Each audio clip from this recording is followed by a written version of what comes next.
Human trafficking. This is a modern-day form of slavery that happens all throughout the world. And this is the second largest industry in the world behind the drug industry. It happens in two different forms, which is sex trafficking and labor trafficking.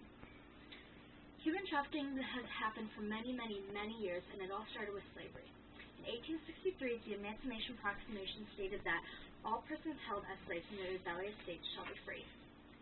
In 1865, the 13th Amendment abolished all slavery, but human trafficking still happens throughout the world.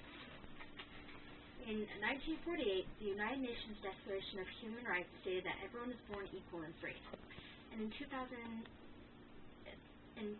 President Clinton signed the Trafficking Victims Protection Act. In 2002, the Polaris Project was funded, which created a hotline for human trafficking victims all over the world.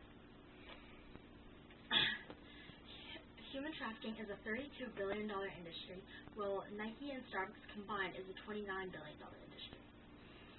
And in human trafficking, 18% of cases is forced labor, while 79% of cases involve sexual exploitation, and 98% of those cases are female.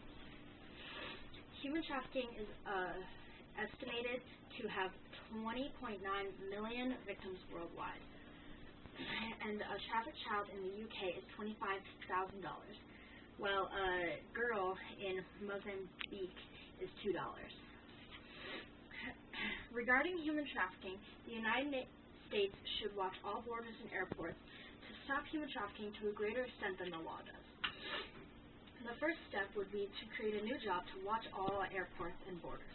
This would be an added security at each place, and the wage would be a small pay cut from other security. This would go through the state government, and it would not involve a branch because it would be statewide. The second step would be to create a hotline in each state to provide more availability for all the victims. Human trafficking is a worldwide industry, and since it is so large, it is very difficult to create a one-step process to stop it all. That's why we need to start small and start in the United States. This industry is high profits and low risk. And even though it is illegal, it still happens all throughout the world. Since the victims come a lot of times from different countries, all the traffickers stopped at borders and airports would be arrested, and this would begin to stop human trafficking in other countries as well. This is a terrible industry that needs to be stopped.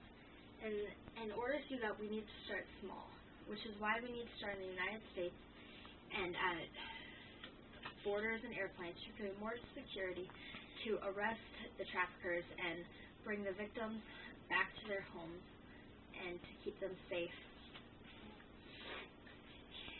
Thank you.